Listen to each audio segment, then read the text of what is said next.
እንግዲህ ዛሬ ባለፈው ሳምንት ካቆምንበት ነው የምንቀጥለው።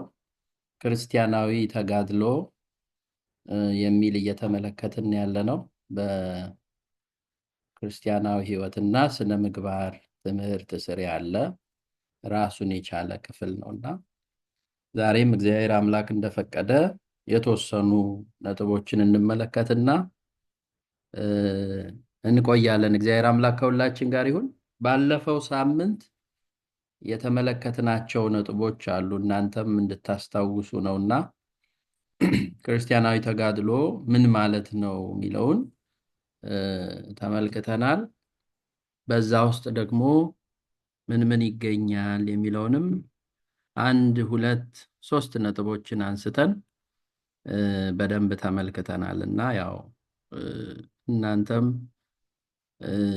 ትምህርቱን ስትማሩ በቃል ያለ ይረሳል፣ በመጽሐፍ ያለ ይወረሳል ይባላልና ማስታወሻ እየጻፋችሁ ወይም ደግሞ የተቀረጸውን ትምህርት መልሳችሁ እያያችሁ እሱን መስማት ማየት ብቻ ሳይሆን ደግሞ በህይወት መኖር ደግሞ ወደ ህይወት መተርጎም ያስፈልጋልና ይህንን አደራ ለማለት ነው እና ክርስቲያናዊ ተጋድሎ ማለት መንፈሳዊ ተጋድሎ ማለት ነው ብለን ተመልክተናል።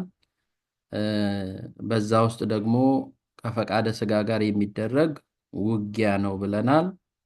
እንግዲህ ፈቃደ ስጋ የሚለውን በደንብ ተመልክተናል፣ ምንድነው የሚለው። ከዛ በኋላ ደግሞ ከርኩሳን መናፍስት ጋር የሚደረግ ጦርነት ነው ብለን አይተናል።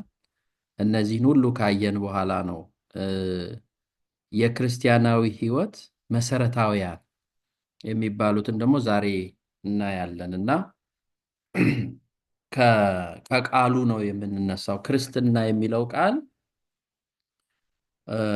ክርስቲያኖስ ከሚለው የግሪክ ቃል የተገኘ ሲሆን ትርጉሙም የክርስቶስ መሆን ማለት ነው። የክርስቶስ መሆን ማለት ነው እና ክርስትና ወይም ክርስቲያን የሚለው ቃል አንደኛ ቃሉ ራሱ ከክርስቶስ የተገኘ ስለሆነ የክርስቶስ መሆን ወይም ደግሞ a follower of Christ የክርስቶስ ተከታይ ማለት ነው እና ክርስቲያን የሚለው እና ደቀ መዝሙር የሚል ነው እና ክርስትና ሰዎች በፍቅረ እግዚአብሔር ተስበው ፈጣሪያቸውን አውቀው ረፍትን ሽተው በሕጉና በትእዛዙ ጸንተው ለመኖር ሲሉ ከዓለም ፈቃድ ተለይተው የሚኖሩበት ህይወት ነው። ይህንንም ጌታችን መድኃኒታችን ኢየሱስ ክርስቶስ ይወደው ለነበረው ደቀ መዝሙር ለቅዱስ ዮሐንስ ነግሮታል። በአንደኛ ዮሐንስ ምዕራፍ 2 ቁጥር 16 ላይ ዓለምን ወይም በዓለም ውስጥ ያሉትን አትውደዱ፣ በዓለም ያለው ሁሉ እርሱም የሥጋ ምኞት፣ የዓይን አምሮት፣ ስለ ገንዘብም መመካት ከዓለም ስለሆነ እንጂ ከአባት ስላልሆነ ማንም ዓለምን ቢወድ የአባት ፍቅር በእርሱ ውስጥ የለም። ዓለሙም ምኞቱም ያልፋሉ፣ የእግዚአብሔርን ፈቃድ የሚያደርግ ግን ለዘላለም ይኖራል ይላል። ስለ ቃሉ የአምላካችን ስም የተመሰገነ ይሁን። ስለዚህ አንድ ክርስቲያን ምን ማድረግ አለበት ብለን ስናይ ቅዱስ ዮሐንስ የተናገረውን ዓለም በሱ ላይ እንዳትሰለጥን፣ ገንዘብ በሱ ላይ እንዳይሰለጥን፣ ሀብት ንብረት በሱ ላይ እንዳይሰለጥን፣ ይልቁንም የማያልፈውን የእግዚአብሔርን ፈቃድ በህይወቱ መፈጸም ይኖርበታል ማለት ነው። ስለዚህ ክርስቲያን ለመሆን መጀመሪያ በጥምቀት የተወለድን ክርስቲያኖች ዓለምን መካድ እንዳለብን ያስተምረናል። ዓለምን መካድ ማለት አይ በዚህ ዓለም አልኖርም ማለት አይደለም፣ ወይም ይችን ዓለም አላቃትም ማለት አይደለም። ዓለም በእኛ ላይ እንዳትሰለጥንብን ማድረግ ነው። አሁን ብዙ ሰዎች ዓለም ሰልጥናባቸዋለች። ስለ ገንዘብ ብለው የገዛ ወዳጃቸውን፣ የገዛ ወንድማቸውን፣ የገዛ ቤተሰባቸውን ሊያጡ ይችላሉ። ገንዘብን ከቤተሰብ፣ ገንዘብን ከወዳጅ፣ ገንዘብን ከሃይማኖት እያስበለጡ ያ ሲሆን ዓለም በሱ ላይ ሰልጥናለች ማለት ነው። ስለዚህ ዓለምን መናቅ፣ ዓለምን መካድ ልክ ቅዱስ ዮሐንስ እንደተናገረው ማለት ነው። በዓለም ውስጥ ያለውን አትውደዱ።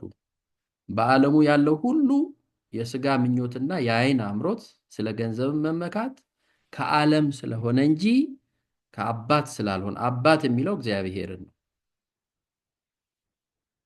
ዲያብሎስ የዚህ ዓለም ገዢ ይባላል በመጽሐፍ። ስለዚህ ዓለምን የሚወድ ሰው በተዘዋዋሪ የዲያብሎስ ተገዢ ይሆናል፣ ባሪያ ይሆናል ማለት ነው። የአባት ፍቅር በእርሱ ውስጥ የለም። የእግዚአብሔር ፍቅር በእርሱ ውስጥ የለም። ግን ዓለሙም ምኞቱም ኃላፊ ጠፊ እንደሆነ የማያልፈው ግን የእግዚአብሔርን ፈቃድ የሚያደርግ ለዘላለም ይኖራል ይላል እና ክርስቲያን እንደዚህ ነው ህይወቱ። ስለዚህ ይሄንን ልብ ልንል ይገባል። የሰው ልጅ በጌታችን በአምላካችን በመድኃኒታችን በኢየሱስ ክርስቶስ ሰው መሆን በኋላ የራቀው ቀርቧል፣ የወደቀው ተነስቷል፣ የታመመው ድኗል፣ የሰማይ ሀገሩ መንግሥተ ሰማያት በሩ ተከፍቶለታል። በክርስቶስ ሰው መሆን፣ በአምላካችን ሰው መሆን የራቀው ቀረበ፣ በጨለማ የሚገኘው ወደሚደነቅ ብርሃን ወጣ፣ ሰውና መላእክት፣ ሰውና እግዚአብሔር ታረቁ። ስለዚህ የክርስትና መስራቹ ራሱ መድኃኔ ዓለም ክርስቶስ ነው። በማቴዎስ ወንጌል ምዕራፍ 16 ቁጥር 18 ላይ በዚች ዓለም ላይ ቤተ ክርስቲያኔን እሰራታለሁ፣ የገሃነም ደጆች አይችሏትም በማለት ቤተ ክርስቲያን ሳይሆን ቤተ ክርስቲያኔን የራሱ እንደሆነች በሕያው ቃሉ አረጋግጦልናል። የማቴዎስ ወንጌል ምዕራፍ 16ን የሚያነብልን ማን ነው? የሚያነባለ ተዘጋጀ? እሺ። ክርስቲያኖች ክርስቲያን ከመባላቸው አስቀድሞ በብዙ ስም ተጠርተው ነበረ። አንደኛው ምዕመናን ይባሉ ነበረ። በመዝሙር 107 ደቀ መዛሙርት ተብለዋል። በትንቢተ ኢሳይያስ ምዕራፍ 8 ቁጥር 16 ላይ ወንድሞች ተብለው ደግሞ ተጠርተዋል። በማቴዎስ ወንጌል ምዕራፍ 8 ቁጥር 10 ላይ እነዚህ የመሳሰሉትን በመባል ይጠሩ ነበረ። ነገር ግን ደቀ መዛሙርቱ ክርስቲያን ተብለው ለመጀመሪያ ጊዜ የተጠሩት በአንጾኪያ ነው። የሐዋርያት ሥራ ምዕራፍ 11 ቁጥር 26 ላይ ይህንን የሚያነብ ሰው ካለ፣ ከሌለን ያነባል። የሐዋርያት ሥራ ምዕራፍ 11 ቁጥር 26 አይለመስከ ያለሁኝ እሺ አሉ። ምዕራፍ 11 ከቁጥር 26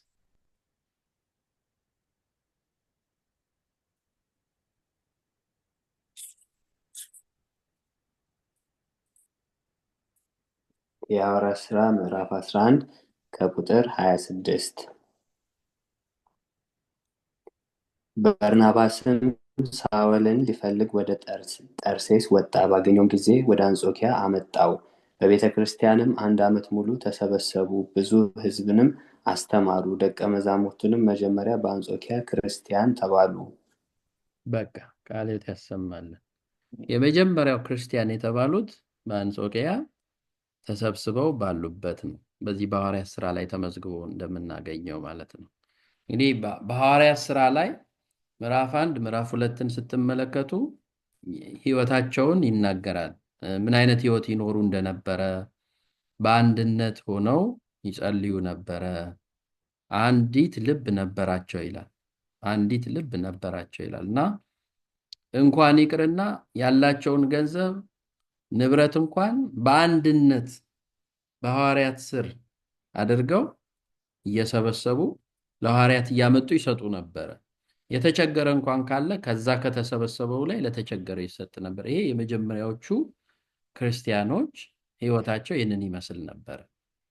የሐዋርያት ሥራ ምዕራፍ 1 ምዕራፍ 2ን ተመልከቱ። ምዕራፍ 5 ላይ እንደውም የአናንያና ሰጲራን ታሪክ እንመለከታለን። ህዝቡ ሁሉ ቤቱን፣ ሀብቱን፣ ንብረቱን እየሸጠ ለሐዋርያት ሲያስረክብ እነሱ ግማሹን ከፍለው በመስጠታቸው እንደገና ደግሞ በመዋሸታቸው በሞት ተቀጥተዋል። መንፈስ ቅዱስን ስለዋሻችሁ ተብለው በቅዱስ ጴጥሮስ አማካኝነት በሞት ሁለቱም ባልና ሚስቶች ተቀጥተዋል። እና የመጀመሪያዎቹ ሐዋርያት ወይም ደግሞ የመጀመሪያዎቹ ክርስቲያኖች በእንደዛ አይነት ህይወት ይኖሩ ነበረ። በአንድነት ይጸልዩ ነበረ፣ በአንድነት ይኖሩ ነበረ፣ አንዲት ልብ ነበራቸው ይላል። እና ክርስትና እንደቀደሙት አባቶች መኖር ነው።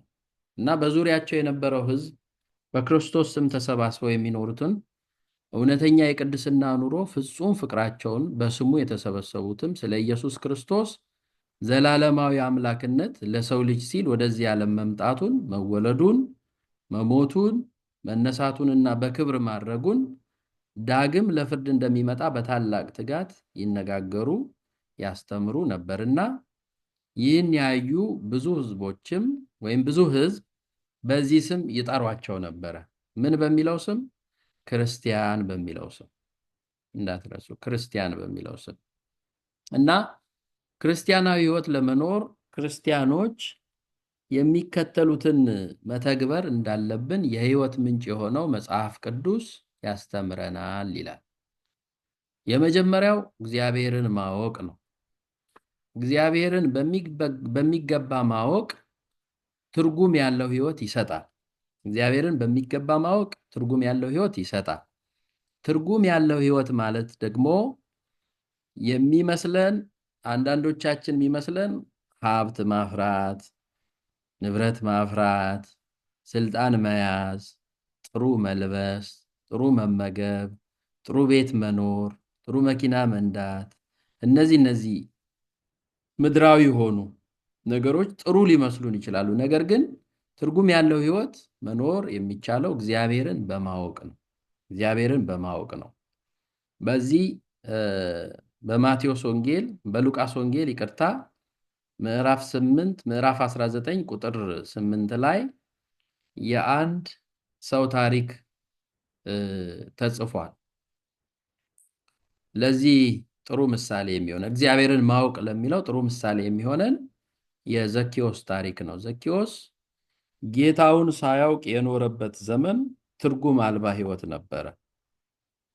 አምላኩን ሲያውቅ ግን ምንድነው ያለው? ጌታ ሆይ ካለኝ ሁሉ እኩሌታውን ለድሆች እሰጣለሁ፣ ማንንም በሐሰት ከስሼ እንደውም 4 እጥፍ እመልሳለሁ አለው በማለት አዲሱ ክርስቲያናዊ ህይወት ምን እንደሚመስል ነግሮናል። የሉቃስ ወንጌል ምዕራፍ 19ን የሚያነብልን ማን ነው? ትንሽ የሚያነብ እኔ ላንብብ። ጥበበ ስላሴ። እሺ የሉቃስ ወንጌል ምዕራፍ 19 ቁጥር 8 ከላይ ጀምረሽ ብታነቢ። ከአንድ ላንብብ። እሺ። ወደ ኢያሪኮም ገብቶ ያልፍ ነበር። እነሆም ዘኪዮስ የሚባል ሰው፣ እርሱም የቀራጮች አለቃ ነበር፣ ባለጠጋም ነበረ። ኢየሱስም የትኛው እንደሆነ ሊያይ ይፈልግ ነበር፣ ቁመቱም አጭር ነበርና ስለ ሕዝቡ ብዛት አቃተው። በዚያም መንገድ ያልፍ ዘንድ አለውና ያየው ዘንድ ወደፊት ሮጦ በአንድ ሾላ ላይ ወጣ።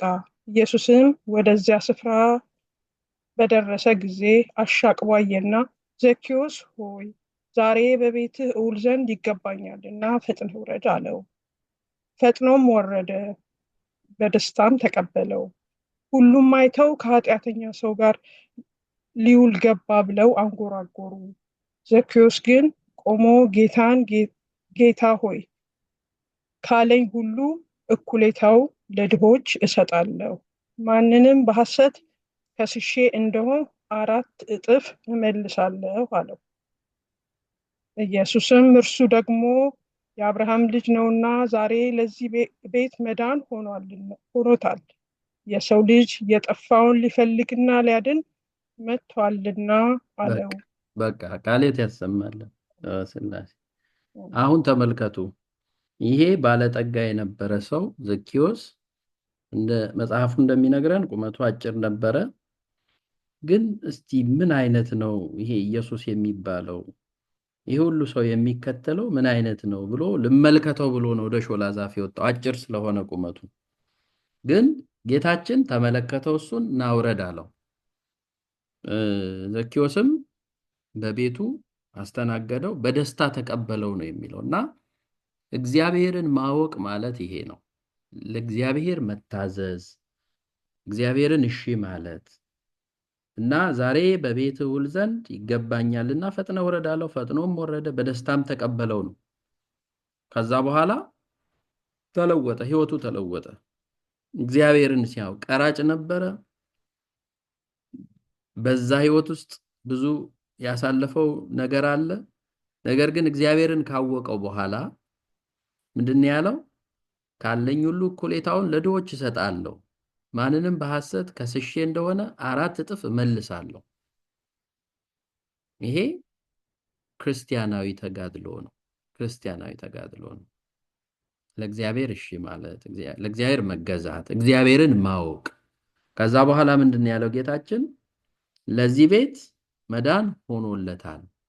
በቃ ለቤቱ ለሚኖርበት ቤት አይደለም፣ ለዛ ቤተሰብ፣ ለዘኪዮስና ለቤተሰቡ፣ ለልጆቹ እግዚአብሔርን ስላወቀ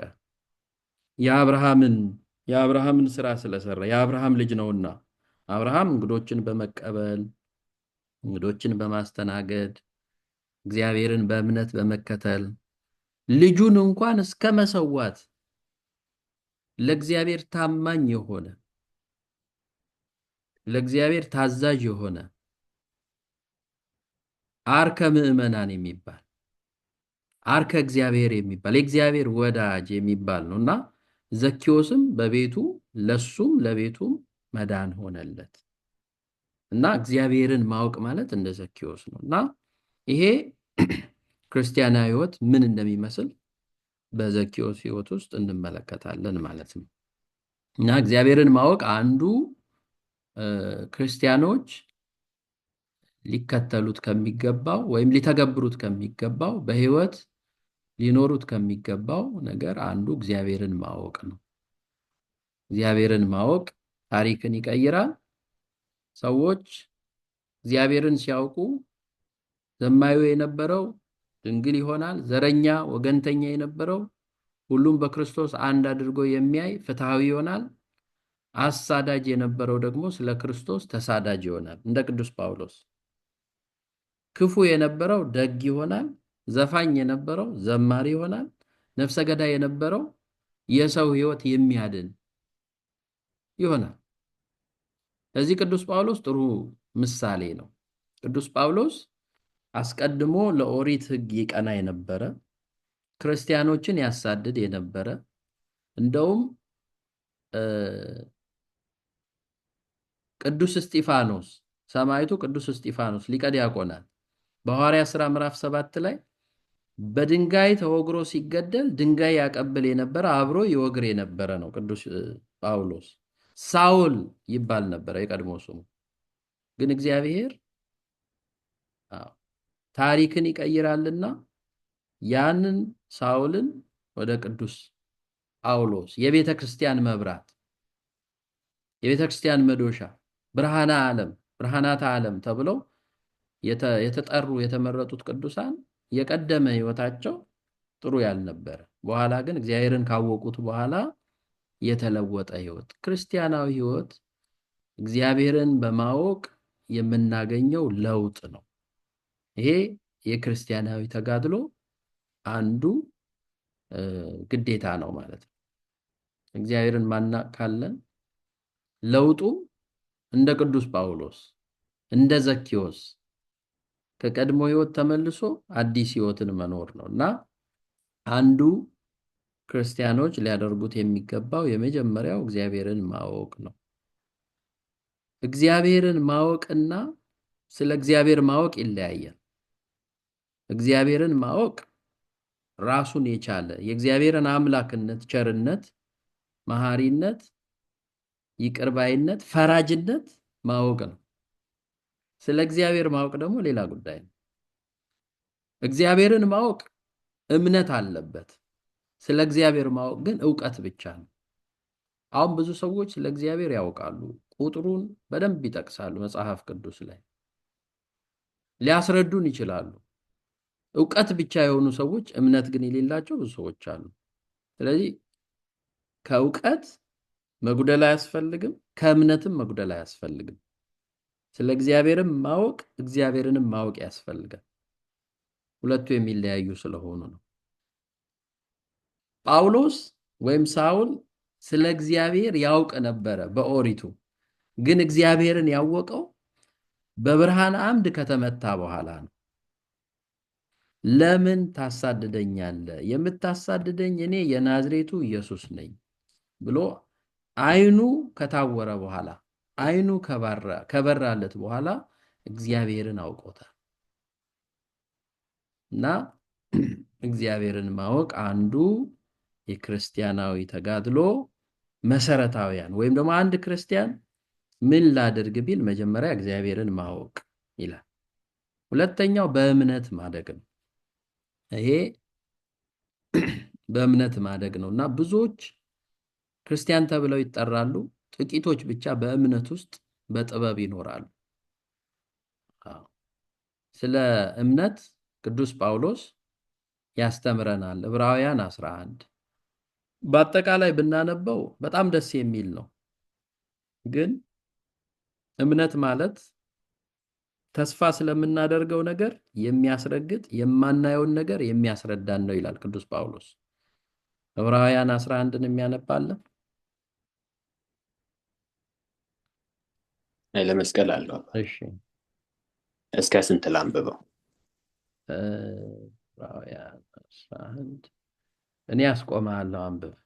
እሺ፣ ወደ ዕብራውያን ሰዎች ምዕራፍ 11 ከቁጥር 1 እምነትም ተስፋ ስለምናደርግ ነገር የሚያስረግጥ የማናየውንም ነገር የሚያስረዳ ነው። ለሽማግሌዎች የተመሰከረላቸው በዚህ ነውና ዓለሞች በእግዚአብሔር ቃል እንደተዘጋጁ፣ ስለዚህም የሚታየው ነገር ከሚታዩት እንዳልሆነ በእምነት እናስተውላለን። አቤል ከቃየል ይልቅ የሚበልጥን መስዋዕት ለእግዚአብሔር በእምነት አቀረበ። በዚህም እግዚአብሔር ስለ ስጦታው ሲመሰክር እርሱ ጻድቅ እንደሆነ ተመሰከረለት። ሞቶም ሳለ በመስዋዕቱ እስካሁን ይናገራል።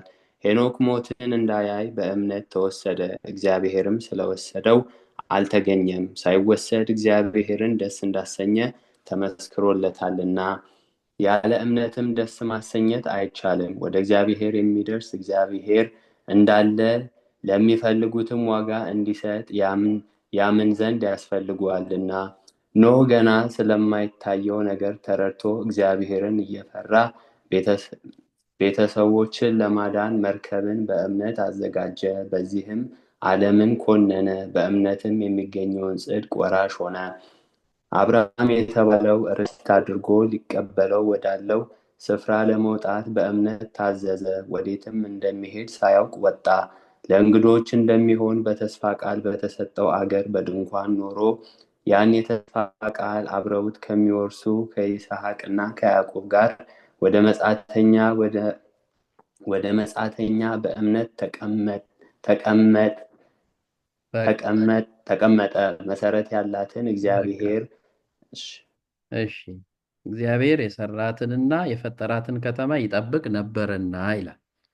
አሁን ቅዱስ ጳውሎስ የሚነግረን ስለ እምነት ነው። እምነት ተስፋ ስለምናደርገው ነገር የሚያስረግጥ፣ የማናየውን ነገር የሚያስረዳን ነው አለና እንዴት ነው እነማን በዚህ መንገድ ወይም ደግሞ እንደዚህ አምነው ይህንን ነገር አግኝተዋል ወይም ሆኖላቸዋል ብለን እንዳንጠይቅ ደግሞ ለሽማግሌዎች የተመሰከረላቸው በዚህ ነውና ይልና ዓለሞች በእግዚአብሔር ቃል እንደተዘጋጁ፣ ስለዚህም የሚታየው ነገር ከማይታዩት ጋር እንዳልሆነ በእምነት እናስተውላለን። ከዛ ስለ አባቶች ይነግረናል። አቤል ከቃየል ይልቅ የሚበልጥን መስዋዕት ለእግዚአብሔር በእምነት አቀረበ። እግዚአብሔር ከቃየል ይልቅ የአቤልን መስዋዕት ተቀበለ። ወደ አቤልና ወደ መስዋዕቱ የአቤል መስዋዕት ጻድቅ እንደሆነ ተመሰከረለት። ሞቶም ሳለ በመስዋዕቱ እስካሁን ይናገራል። ምክንያቱም ያቀረበው መስዋዕት በእምነት ስለሆነ ለእግዚአብሔር የሚገባ አዎ። ቃየል ገበሬ ነበረ፣ አቤል ደግሞ እረኛ ነበረ። በጎች ነበሩት። ለእግዚአብሔር የሚገባው መልካም የሆነው ነው ያማረው ነው ብሎ አባቶቻችን ሲያስተምሩ ቀንዱ ያልከረከረ፣ ፀጉሩ ያላረረ፣ ጥፍሩ ያልዘረዘረ ተባይቶ የሆነ ለእግዚአብሔር የሚገባ መስዋዕትን አቀረበ አቤል ይላል። ቃየልስ እግዚአብሔር አይበላም ብሎ እንክርዳዱን ንጹሕ ያልሆነውን ዘር ለእግዚአብሔር ሰጠ። እግዚአብሔር የአቤልን መስዋዕት ተቀበለ። በእምነት ስላደረገው ማለት ለእግዚአብሔር የምናቀርበው ስጦታ ሁሉ ከኛ የተረፈውን ወይም እኛ ማንፈልገውን ሳይሆን የተወደደውን ስጦታ ነው ለእግዚአብሔር መስጠት የሚያስፈልገው። በንጹህ እምነት እግዚአብሔርን በማመን ካደረግነው እግዚአብሔር ይቀበልልናል። እና ስለ ሄኖክ ይናገራል፣ ሄኖክ ሞትን እንዳላየ። ስለ አብርሃም ይናገራል፣ ስለ ኖህ ይናገራል። ኖህ እግዚአብሔር ያዘዘውን ትእዛዝ ምድሪቷን አጠፋለሁ መርከብ አዘጋጅ ሲባል ያንን የእግዚአብሔርን ቃል ሰምቶ ታዞ መርከብ እንዳዘጋጀ ከጥፋት ውሃ እንደዳነ እሱና ቤተሰቦቹ እና በእምነት ማደግ አንድ ክርስቲያን እግዚአብሔርን ማወቅ አለበት። ከዛ ሲቀጥል ደግሞ በእምነት ማደግ ይኖርበታል። ይሄ ከእያንዳንዳችን ይጠበቃል ማለት ነው። የሰው ልጅ በሃይማኖት ካልኖረ ለምኞት ገደብ የለውም። ያለኝ ይበቃኛል አይልም። አመንዝራ ሲያይ በፍትወት ስሜት ይቃጠላል። የወይን ጠጅ ባየ ቁጥር መጠጥ ያምረዋል። ለዚህ ነው ጠቢቡ ሰሎሞን ከተማን ከመግዛት ራስን መግዛት ይበልጣል ያለው። ከተማን ከመግዛት ራስን መግዛት ይበልጣል። በቅዱስ ጳውሎስም በገላትያ መልእክቱ ላይ ባለፈው ስንመለከት ከመንፈስ ፍሬዎች መካከል አንዱ ራስን መግዛት የሚለውን ራስን መግዛት እና በእምነት ማደግ ያስፈልጋል። ስለዚህ ሶስተኛው ደግሞ በእግዚአብሔር ፈቃድ መኖር ነው። አንድ ክርስቲያን ምን ማድረግ አለበት ስንል በእግዚአብሔር ፈቃድ መኖር አለበት። በፈቃድ እግዚአብሔር መኖር፣ በፈቃድ እግዚአብሔር ማመን ከክርስቲያን ይጠበቃል። እነዚህ መሰረታውያን ይባላሉ። መሰረታውያን የክርስቲያናዊ ሕይወት መሰረታውያን አንዱ እግዚአብሔርን ማወቅ፣ በእምነት ማደግ፣ በእግዚአብሔር ፈቃድ መኖር ነው። እግዚአብሔር ከኔ ይልቅ ስለኔ ያስባል ብሎ ማመን ነው። ፈቃድ እግዚአብሔር ማለት ይሄ ነው። በእግዚአብሔር ፈቃድ መኖር ማለት እግዚአብሔር ከኔ ይልቅ ስለኔ ያስባል ብሎ ማመን ነው። ምንም ብንጥር፣ ምንም ብንጨነቅ፣ ምንም ብንወጣ ብንወርድ ከእግዚአብሔር በላይ አናስብም፣ ወይም ደግሞ ከእግዚአብሔር በላይ ስለራሳችን አንጨነቅም። በዚህ በኪዳን ጸሎታችን ላይ የሚያስፈልገንን አውቆ ሳንለምነው የምንሻውን የሚሰጠን ይላል። አንድ ሰው ያስፈልገዋል ብሎ ካሰበ እግዚአብሔር ያንን ነገር ቀድመን ሳንጠይቀው ያደርግልናል። ስለዚህ እግዚአብሔር ፈቃድ የሚያደርግ ለዘላለም ይኖራል ይላል በአንደኛ ዮሐንስ ምዕራፍ 2:17 ላይ የእግዚአብሔርን ፈቃድ የሚያደርግ ለዘላለም ይኖራል። ቅድምም አንብበነዋል ይሄንን። ዓለሙም ያልፋል፣ ሀብቱም ንብረቱም ያልፋል፣ የእግዚአብሔርን ፈቃድ የሚያደርግ ግን ለዘላለም ይኖራል ብሏል ቅዱስ ዮሐንስ። የጌታችንም ፈቃድ የእግዚአብሔር እንደሆነ ሲያስተምር በዕለተ ዓርብ ጌታችን የተናገረዋል። አባት ሆይ ብትፈቅድ ይህችን ጽዋ ከእኔ ውሰድ፣ ነገር ግን የኔ ፈቃድ አይሁን ያንተ እንጂ በማለት እግዚአብሔር አብን ሲናገረው ወደም ሲጠይቀው እንመለከታለን። ጌታችን አምላካችን ክብር ይግባውና በሉቃስ ወንጌል ምዕራፍ 22 ቁጥር 42 ላይ ምክንያቱም ሐዋርያው እንደተናገረው ስለ በጎ ፈቃድ መፈለግንም ማድረግንም በእናንተ የሚሰራ እግዚአብሔር ነውና እንዲል ፊልጵስዩስ ምዕራፍ 1 ቁጥር 13 ሁሉን የሚያደርግ እግዚአብሔር ነው። ሌላም ቦታ ላይ ቅዱስ ጳውሎስ እንደ ሐሳቡ ለተጠሩ ነገር ሁሉ ለበጎ እንዲደረግ እናውቃለን። በዚህ እግዚአብሔር ፈቃዱ ከሆነ መከራም ቢመጣ ሐዘንም ቢገጥመን ደስታም ቢገጥመን ብናጣ ብናገኝ ብንታመም ብንድን ብንደሰት ብናዝን በዚህ ሁሉ የእግዚአብሔር ፈቃድ ከሆነ በጸጋ መቀበል ያስፈልጋል። አንድ ክርስቲያን ይህን ማድረግ አለበት። ያለ ፈቃድ እግዚአብሔር የሚሆን ምንም ነገር ስለሌለ እና ፈቃድ እግዚአብሔርን ማክበር ለክርስቲያናዊ ሕይወት መሰረታዊ ነው። መሰረታዊ ከሚባሉ ነገሮች አንዱ ነው። ሌላው አራተኛው እግዚአብሔርን መምሰል ነው። ሐዋርያው ቅዱስ ጳውሎስ ይህንን ቃል እኔ ክርስቶስን እንደምመስል እኔን ምሰሉ ይላል። ዱናትች እኔን ምሰሉ፣ እኔ ክርስቶስን እንደምመስል እናንተ ደግሞ እኔን ምሰሉ ይላል በአንደኛ ቆሮንቶስ ምዕራፍ 11 ቁጥር 1 ላይ።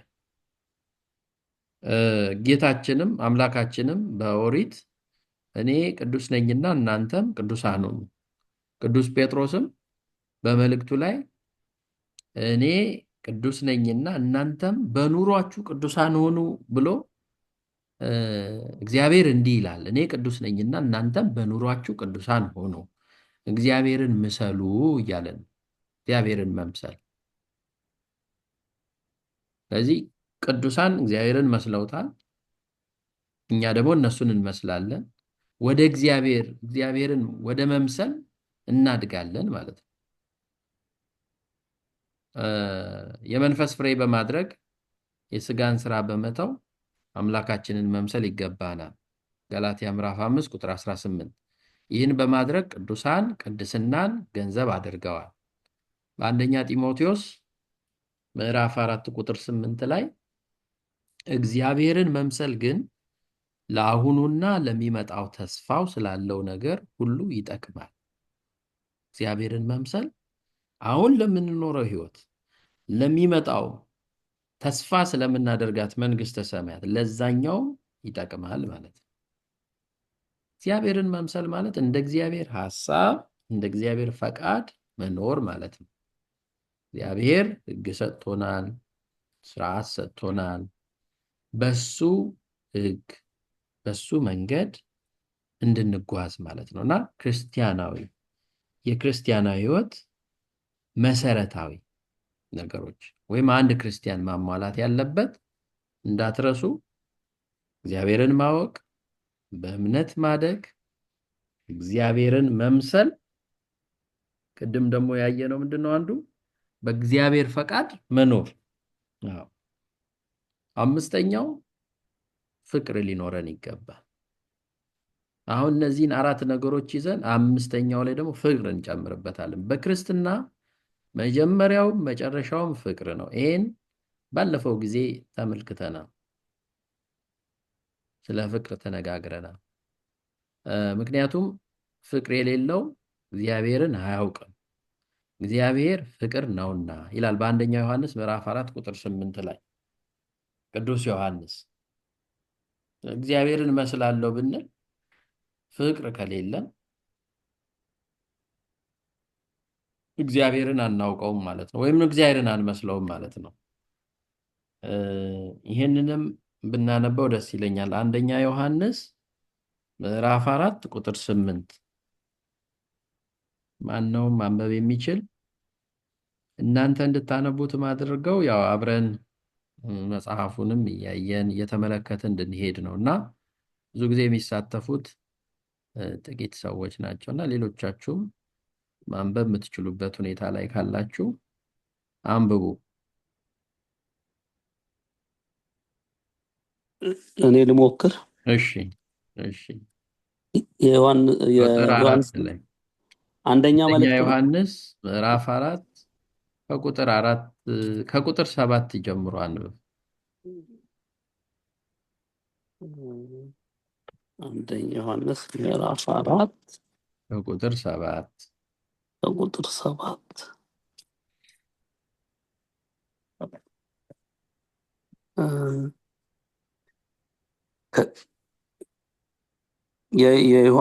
አንደኛ ዮሐንስ መልእክት ምዕራፍ 4 ከቁጥር 7 ወንድሞቻችን እርስ በርሳችን እንዋደድ፣ ፍቅር ከእግዚአብሔር የተገኘ ነውና የሚዋደድ ሁሉ እርሱ ከእግዚአብሔር ተወለደ፣ እግዚአብሔርንም ያውቃል።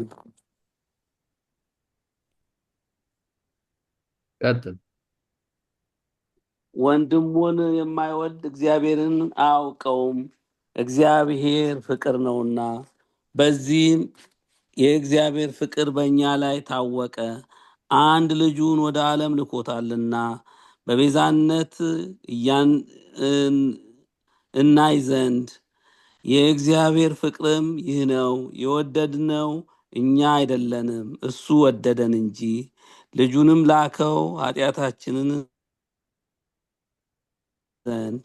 ወንድሞቻችን እግዚአብሔር ይህን ያህል ከወደደን እኛም እርስ በርሳችን ልንዋደድ ይገባናል። እግዚአብሔርስ ከቶ ያየው ሰው የለም። እርስ በርሳችን ከተዋደድን ግን እግዚአብሔር አድሮብን ይኖራል። ፍጹም ፍቅሩም ከእኛ ጋር አለ። በዚህም በቃ ቃልዮት ያሰማልን።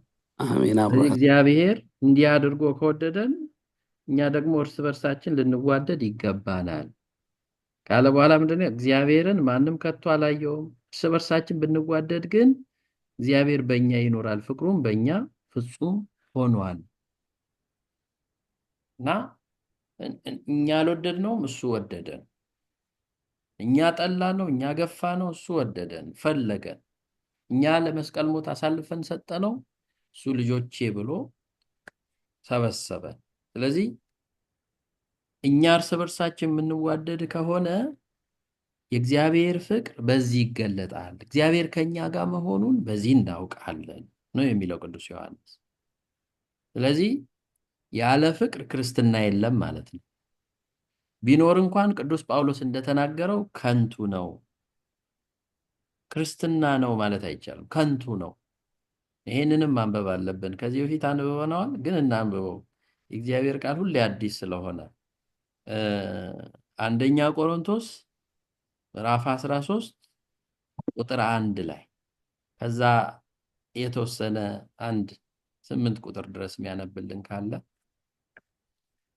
አንደኛ ቆሮንቶስ ምዕራፍ 13 ቁጥር 1 ጀምሮ።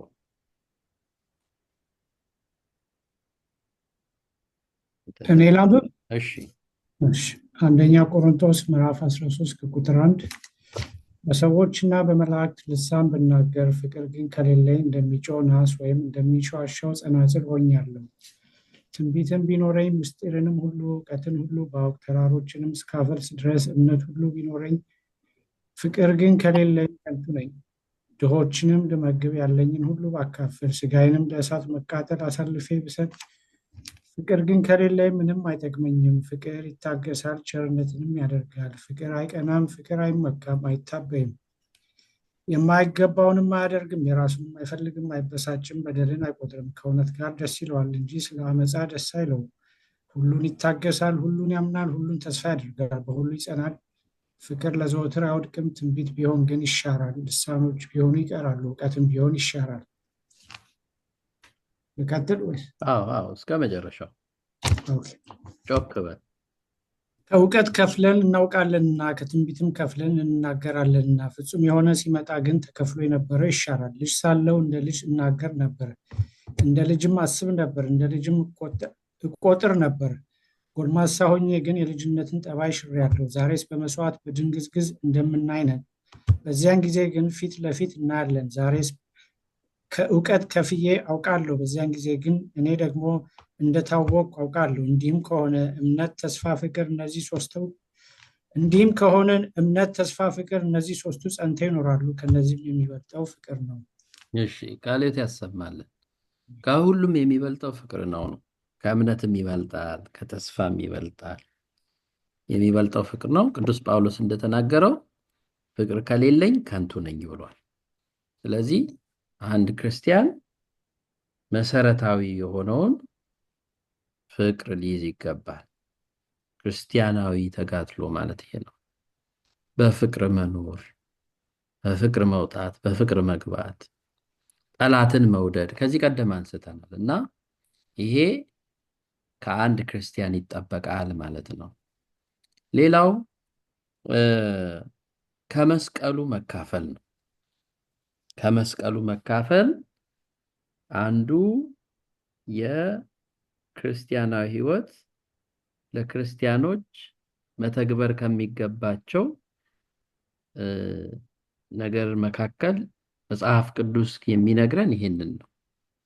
ከመስቀሉ መካፈል የጠፋውን በግ ፍለጋ ራሱን ባዶ ያደረገው ክርስቶስ በቅዱስ ጳውሎስ በፊልጵስዩስ መልእክቱ ምዕራፍ 2 ቁጥር 7 እስከ 8 ነገር ግን የባሪያን መልክ ይዞ በሰውም ምሳሌ ሆኖ ራሱን ባዶ አደረገ፣ በምስሉም እንደ ሰው ተገኝቶ ራሱን አዋረደ፣ ለሞትም ይኸውም የመስቀል ሞት እንኳን የታዘዘ ሆነ።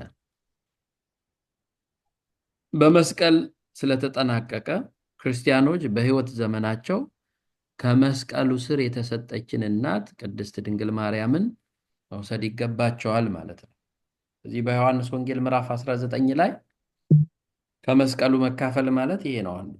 እመቤታችንን እናት አድርጎ መቀበል ለቅዱስ ዮሐንስ በአንጻረ ዮሐንስ በዮሐንስ አማካኝነት ወይም በዮሐንስ በኩል እመቤታችን ለሁላችንም እናት እንድትሆን ልጇ መድኃኔ ዓለም ሰጥቷል እና ምንድን ያለው? እነኋት እናትህ እንኋት። ከዚያም ሰዓት ጀምሮ ደቀ መዝሙሩ ወደ ቤቱ ወሰዳት ይላል። ስለዚህ እናት አድርጎ እመቤታችንን መቀበል በክርስቲያናዊ ሕይወት ያስፈልጋል ማለት ነው። ቅድም የጠቀስናቸው እግዚአብሔርን ማወቅ፣ በእምነት ማደግ፣ በእግዚአብሔር ፈቃድ መኖር፣ እግዚአብሔርን መምሰል፣ ፍቅርን ገንዘብ ማድረግ፣ ከዛ ደግሞ ከመስቀሉ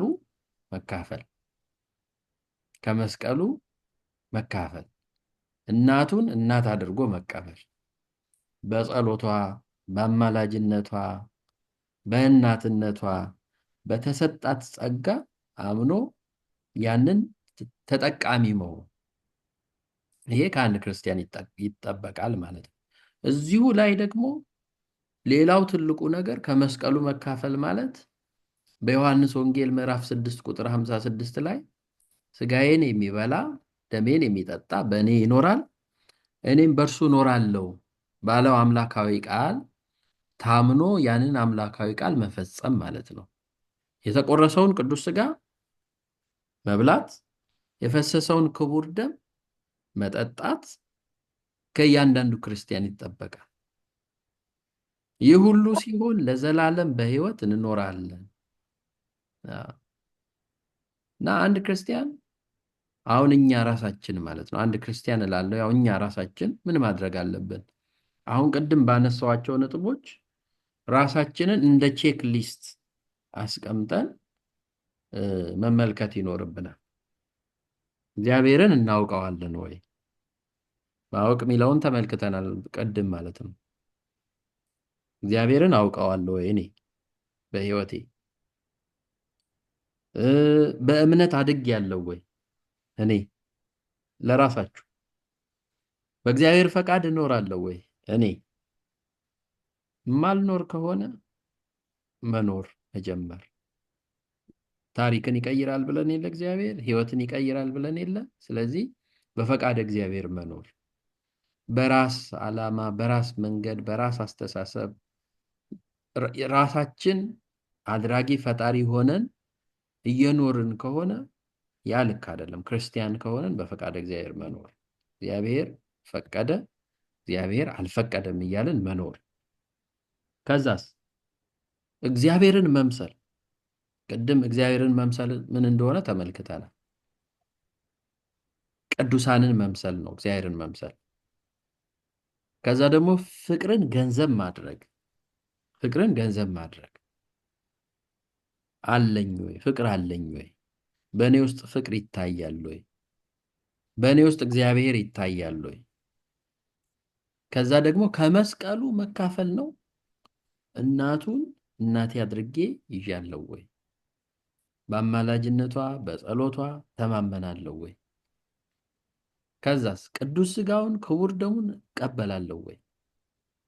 እነዚህ ለአንድ ክርስቲያን እንዲያደርጋቸው እንዲፈጽማቸው የተፈቀዱ የታዘዙ በቅዱስ መጽሐፍ የተመዘገቡ ነገሮች ናቸው እና እነዚህ ነገሮች ሁሉ ልንተገብር ይገባል እና በዚህ ውስጥ ነው ክርስቲያናዊ ሕይወት ወይም ደግሞ ክርስቲያናዊ ተጋድሎ አለኝ ወይም ክርስቲያናዊ ተጋድሎ አድርጌያለሁ ብለን ራሳችንን መመልከት የምንችለውና እግዚአብሔር ሁላችንንም ለዚህ የበቃን ያድርገን።